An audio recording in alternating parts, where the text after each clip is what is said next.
Speed అనేది shunt motor speed అనేది ఎక్కడైతే కాన్స్టెంట్గా మెయింటైన్ చేయాలో ఆ applications and medium starting torque ఎక్కడైతే కావాలో అక్కడ ఆ అప్లికేషన్స్ వచ్చేటప్పటికి blowers and fans, centrifugal and reciprocal pumps, lathe machines, machine tools, milling machines, drilling machines, maximum మనకి రిక్వైర్మెంట్ ప్రతి షాపుల్లోని మన డ్రిల్లింగ్ మిషన్ ఉంది. డ్రిల్లింగ్ మిషన్ అనేది మీడియం టార్క్ అనేది ప్రొడ్యూస్ అయితే చాలు, అది కాన్స్టెంట్ స్పీడ్ని మెయింటైన్ చేస్తుంది మ్యాక్సిమం. అంటే మనం డ్రిల్ చేస్తున్న కొద్ది మనం ఎంత కాన్స్టెంట్గా పెట్టుకున్నాం అనుకోండి, దాని కెపాసిటీని బట్టి మనం ప్రెస్ చేసిన దాన్ని బట్టి స్పీడ్ అనేది అలా కాన్స్టెంట్గానే మెయింటైన్ అవుతుంది. నెక్స్ట్ సిరీస్ మోటార్కి వచ్చేటప్పటికి స్టార్టింగ్లో high starting torque no load condition is dangerous, variable speeds. దీనివల్ల ఏంటంటే వేరియబుల్ స్పీడ్స్ అనేవి వేరియబుల్ స్పీడ్ ఎక్కడైతే రిక్వైర్మెంట్ ఉంటుందో దాని దగ్గర. Next no load conditions. Next high starting torque అంటే ఒకేసారి ఫర్ ఎగ్జాంపుల్ సమ్ వెయిట్ ని మనం లిఫ్ట్ చేయాలి. ఫర్ ఎగ్జాంపుల్ క్రెయిన్స్ ఉన్నాయి, క్రెయిన్స్, ట్రాలీస్, కన్వేస్.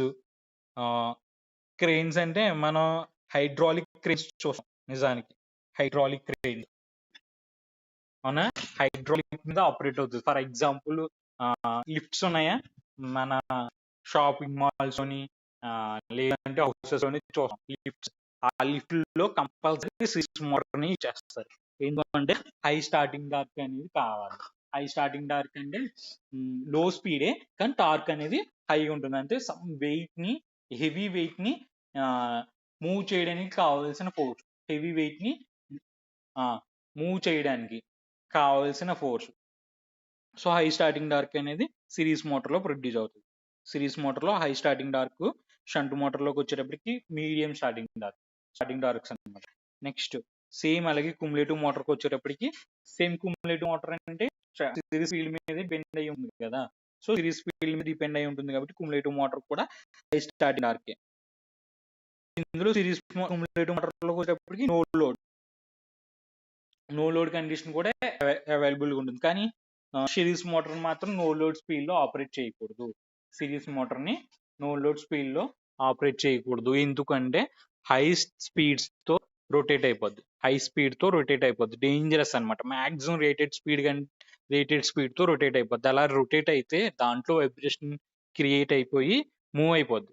మనమన్నా ఉన్నాం, మనం కూడా మనకి మన ఏంటి ఒకేసారి స్టార్టింగ్ లోనే మనం హెవీగా పరిగెట్టేసాం అనుకోండి, ప్రాక్టీస్ చేయకుండానే మన ఆవేశం వచ్చి పడిపోతాం కదా. ఇంకా ఎగ్జాంపుల్ ఏం చెప్పచ్చు,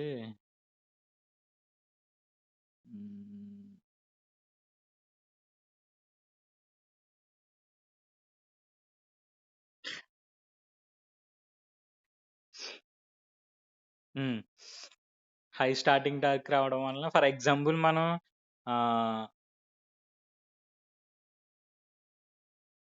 వరదలు వచ్చినప్పుడు బ్రిడ్జ్లు ఉంటాయి కదా, బ్రిడ్జెస్ ఒకేసారి హెవీగా వాటర్ వచ్చి బ్రిడ్జ్ని కొడితే బ్రిడ్జ్ ఏమవుతుంది, కొట్టుకుపోద్ది. టీవీలో చూసుంటాం మనం, కొట్టుకుపోద్ది. సేమ్ ఇక్కడ కూడా అంతే. హై కరెంట్ అనేది ఎక్కువ ఇచ్చేస్తే సిరీస్ మోటార్కి వచ్చేటప్పటికి హై స్పీడ్స్ అనేవి ప్రొడ్యూస్ అయిపోతాయి. అలా హై స్పీడ్ ప్రొడ్యూస్ అవడం వల్ల ఫర్ ఎగ్జాంపుల్ దాని మీద సిరీస్ మోటార్ని సమ్ ప్లింత్ మీద అంటే ఒక దిమ్మ మీద ప్లేస్ చేస్తాం. ఏ మోటార్ అయినా సరే కింద పెట్టాం కదా, సో అది వైబ్రేట్ అయిపోయి కింద పడిపోద్ది, అది డ్యామేజ్ అయిపోద్ది. సో అదే హై స్పీడ్స్ అనేవి ప్రొడ్యూస్ అవ్వకుండా ఉండడం కోసం దాన్ని సమ్ లోడ్ తోటి మాత్రమే ఆపరేట్ చేస్తారు. సమ్ లోడ్ వేయడం వల్ల కరెంట్ అనేది డ్రా చేస్తారు. లో స్పీడ్ లో మాత్రం అంటే నో లోడ్ అంటే లో స్పీడ్ లో కరెంట్, నో లోడ్ కరెంట్ లో మాత్రం ఆపరేట్ చేయకూడదు. లోడ్ వేస్తే కరెంట్ అనేది డ్రా చేస్తుంది అనమాట. 3 ఆంపియర్స్ 1 ఆంపియర్ ఈ ఆంపియర్స్ ఉన్నప్పుడు మాత్రం సిరీస్ మోటార్ ని ఆపరేట్ చేయాలి. లోడెడ్ కండిషన్ లో మాత్రమే సిరీస్ మోటార్ ని ఆపరేట్ చేయాలి. ఎందుకంటే లోడ్ డేంజర్ స్పీడ్ ని ప్రొడ్యూస్ చేస్తుంది. నెక్స్ట్ కుములేటివ్ మోటార్ కి నెక్స్ట్ డిఫరెన్షియల్ వచ్చేసరికి speed increase as load increase. Load అనేది ఇంక్రీజ్ అయితే స్పీడ్ అనేది కూడా ఇంక్రీజ్ అవుతుందంట. ఇది not suitable for practical applications. Differential Motors ని ప్రాక్టికల్ గా యూజ్ చేయలేము అనమాట. Next just only cumulative motor, series motor, shunt Motors మాత్రమే యూజ్ చేస్తున్నారు. Maximum shunt Motors. Next series Motors వచ్చేటప్పటికి ట్రైన్స్ యూజ్ చేస్తారు. ట్రైన్స్ ఉంటాయి కదా,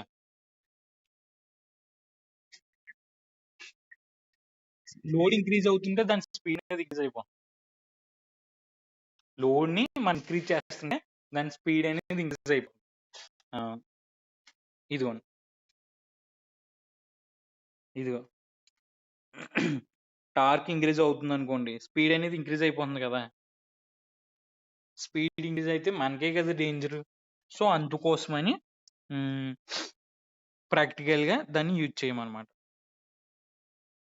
జస్ట్ డిజైన్ చేశారు.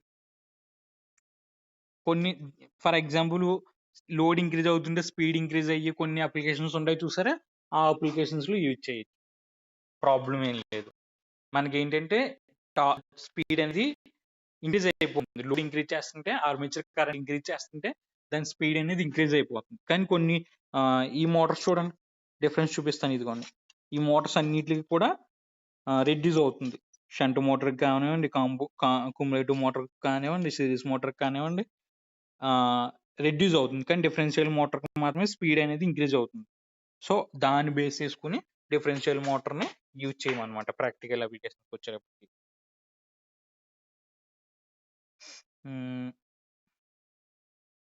అప్లికేషన్స్ ఓకే అనుకుంటాను. మరి ప్రాబ్లమ్స్ పెన్ను పేపర్ పెట్టి చెప్దాం అనుకుంటున్నాను. ప్రాబ్లం చెప్పేసి పెన్ను పేపర్ పట్టుకుని చెప్దాము అని ఆగుతున్నాను. లేదు ప్రాబ్లం ఏం చేస్తాం సార్ అంటే చేపిస్తాను. అంటే ఫస్ట్ ఈ క్వశ్చన్ క్లారిటీగా చదివి అప్పుడు ఈ డయాగ్రామ్, ఈ సర్క్యూట్ డ్రా చేస్తే మనం ఈ అంతా ప్రాసెస్ చేయగలం. ఫస్ట్ ఈ క్వశ్చన్ చదవాలి, ఈ సర్క్యూట్ డ్రా చేయగలం.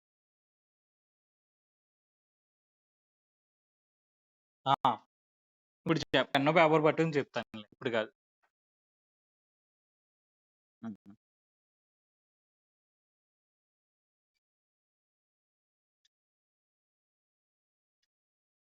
Next necessity of starter. Necessity of starter. All the DC motors are basically self-starting motors. Whenever the armature current and field winding of a DC shunt motor receives the supply, monitoring action takes place. So DC motors do not require any additional device to start it. The device to be used as a starter can say wrong meaning. So starter is not required to DC motor, but it enables us to start the motor in a desired safe way. Now the start. వీడు ఏం చెప్తున్నాడంటే DC Motors అనేవి self starting Motors, starter అనే vote దీనికి use చేయవలసిన అవసరం లేదు. నిజానికి ఈ డీసీ మోటార్స్ నిజంగానే సెల్ఫ్ స్టార్టింగ్ మోటార్స్. ఎందుకంటే మనం సప్లై ఇచ్చిన వెంటనే ఆటోమేటిక్గా రొటేట్ అయిపోతున్నాయి. కానీ కొన్ని మోటార్స్ ఉంటాయి, ఇండక్షన్ మోటార్స్ అని ఒక మోటార్ ఉంటుంది, ఈసీఓ ముందుకెళ్ళగా టచ్ అవుతుంది, ఇండక్షన్ మోటార్స్ అని. అది సింగిల్ ఫేజ్ ఇండక్షన్ మోటార్ వచ్చేటప్పటికి నాట్ సెల్ఫ్ స్టార్టింగ్ మోటార్ అనమాట. సింగిల్ ఫేజ్ ఇండక్షన్ మోటార్ వచ్చేటప్పటికి not self starting motor. For example మన ఇంట్లో ఫ్యాన్ ఉంది కదా, ఆ ఫ్యాన్ కి కెపాసిటర్ ఉంటది కదా, ఆ కెపాసిటర్ తీసేస్తే ఫ్యాన్ తిరగదు. ఫ్యాన్ తిరుగుతుంది కానీ లో స్పీడ్ లో తిరుగుతుంది. అదే కొన్ని మోటార్, అదే దానికి సంబంధించిన ఇండక్షన్ మోటార్స్ ఉంటాయి, సింగిల్ ఫేజ్ ఇండక్షన్ మోటార్స్ ఉంటాయి. ఆ మోటార్స్ అసలు రన్ అవ్వవు అనమాట. అవి స్టార్ట్ అవ్వాలి అంటే కెపాసిటర్ ఉండాలి. సో అవి నాట్ సెల్ఫ్ స్టార్టింగ్ మోటార్. ఈ డీసీ మోటార్స్ వచ్చేటప్పటికి సెల్ఫ్ స్టార్టింగ్ మోటార్స్ అనమాట. కానీ మనం స్టార్టర్ అని ఒక ఓడ్ యూజ్ చేస్తున్నాం. స్టార్టర్ అని ఓడ్ యూజ్ చేస్తున్నాడు ఎందుకు అంటే only starting purpose. High currents అనేవి ప్రొడ్యూస్ అయిపోతాయి. చూడండి, now at the starting instant speed of the DC motor is 0. అంతే కదా, స్పీడ్ అనేది స్టార్టింగ్ లో 0 as there cannot be any back EMF. అంటే స్టార్టింగ్ లో స్పీడ్ అనేది 0 కాబట్టి, అంటే అప్పటికే మన ఆర్మేచర్ ఏమీ రొటేట్ అవ్వట్లేదు. సో అందులో బ్యాక్ ఈఎంఎఫ్ అనేది ఏమీ ప్రొడ్యూస్ అవుతుంది. ఈ బ్యాక్ ఈఎంఎఫ్ ఎప్పుడు ప్రొడ్యూస్ అవుతుంది, మనం సప్లై ఇచ్చిన తర్వాత ఇది రొటేట్ అయిన తర్వాత ఫ్లక్స్ ని కట్ చేసినప్పుడు ఇది బ్యాక్ ఈఎంఎఫ్ ప్రొడ్యూస్ చేయగలరు. అప్పటి వరకు అంటే స్పీడ్ 0 అయితే బ్యాక్ ఈఎంఎఫ్ కూడా 0నే. అవునా, స్పీడ్ 0 అయితే బ్యాక్ ఈఎంఎఫ్ కూడా 0 ఎట్ స్టార్టింగ్. వోల్టేజ్ ఈక్వేషన్ చూడండి, V equal to EB plus IARA. అంటే ఈ EB అనేది 0 అయిపోయింది, V is equal to IARA సింపుల్గా. So I equal to V by R, I equal to V by R. అంటే ఈ కండిషన్లోకి వచ్చేటప్పటికి మనం ఏం చేస్తామంటే, మనం అప్లై చేసే వోల్టేజ్ 220 వోల్ట్స్ అనుకోండి. మనం అప్లై చేసే వోల్టేజ్ 220 వోల్ట్స్. ఆర్మేచర్ రెసిస్టెన్స్ అనేది చాలా తక్కువగా ఉంటుంది, మహా అయితే 1 ఓం వరకు ఉంటుంది. అంటే 0 to 1 ఓం వరకు ఆర్మేచర్ రెసిస్టెన్స్ అనేది కన్సిడర్ చేయొచ్చు. ఫర్ ఎగ్జాంపుల్ మనం ఇక్కడ 0.5 తీసుకున్నాడు, 0.5 ఓమ్స్ తీసుకోండి. అంటే ఎంత అవుతుంది చూడండి, 220 బై 0.5 క్యాలిక్యులేట్ చేయండి.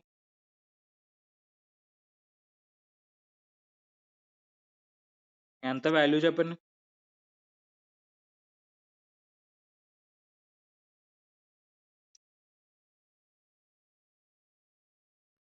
చెప్పండి వాల్యూ ఎంత, వాల్యూ ఎంత చెప్పండి అన్న.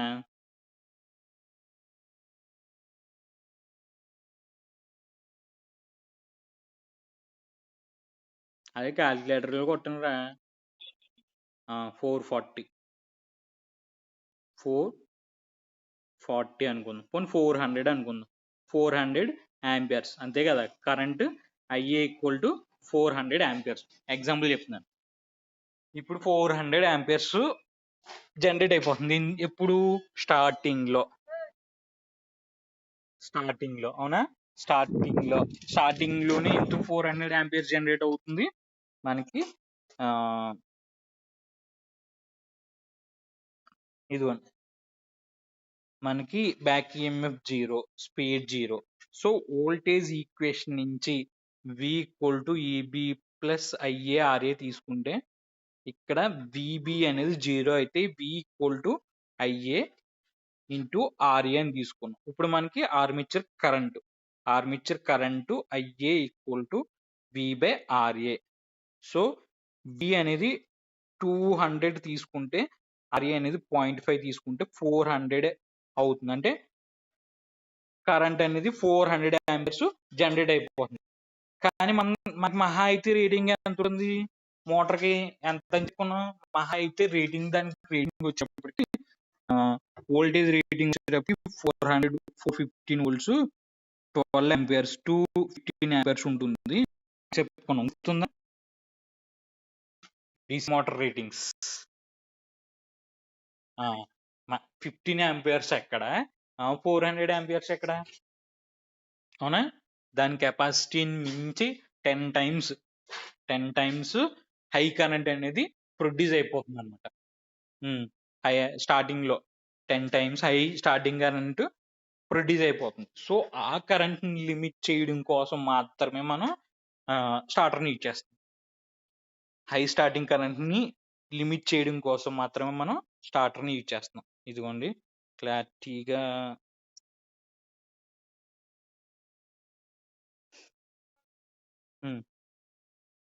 వాడు తీసుకున్న దానికి 250 వోల్ట్స్ తీసుకున్నాడు, 5 తీసుకున్నాడు 0.5, అడిగి 500 యాంపియర్స్ జనరేట్ అయింది.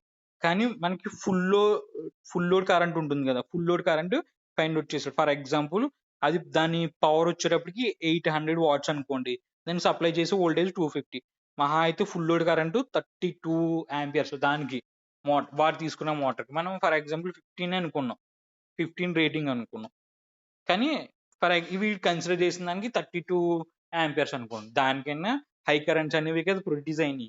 సో ఆ హై స్టార్టింగ్ కరెంట్స్ ని రెడ్యూస్ చేయడం కోసం మాత్రమే మనం స్టార్టర్ని యూజ్ చేస్తున్నాడు. ఆ కరెంట్స్ ని రెడ్యూస్ చేయడం కోసం స్టార్టర్ని యూజ్ చేస్తున్నాడు. ఓకేనా, అది క్లారిటీ కావాలి. ఎందుకంటే స్టార్టింగ్ లో బ్యాక్ ఈఎంఎఫ్ అనేది 0, నెక్స్ట్ స్పీడ్ అనేది 0, సో బ్యాక్ ఈఎంఎఫ్ అనేది 0 కాబట్టి మాక్సిమం హై స్టార్టింగ్ కరెంట్స్ అనేవి ప్రొడ్యూస్ అయిపోతాయి. కాబట్టి మోటార్స్ లో ఏ మోటార్ అయినా సరే మోటార్స్ లో హై స్టార్టింగ్ కరెంట్స్ అనేవి ప్రొడ్యూస్ అయిపోతాయి కాబట్టి మనకి స్టార్టర్ని యూజ్ చేస్తున్నాడు. ఓకేనా, స్టార్టర్ని ఎందుకు యూజ్ చేస్తున్నాడు అర్థమైందా? 401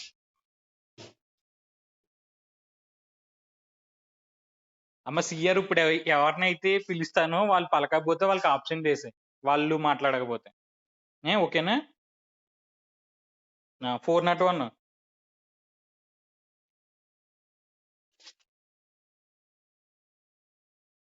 నెక్స్ట్ 15. 415.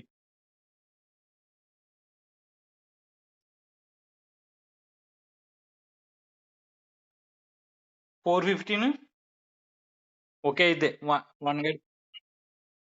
415. స్టార్టర్ ఎందుకు వాడతాం? హలో, వినిపిస్తుందా వాయిస్? వీక్ అవుతుందా? పోలే. 451.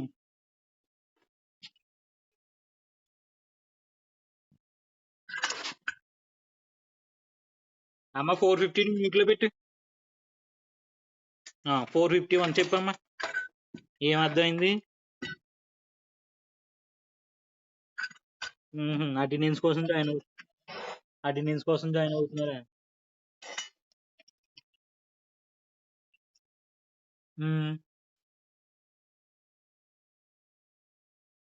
ఉమ్, ఉమ్. ఓకే.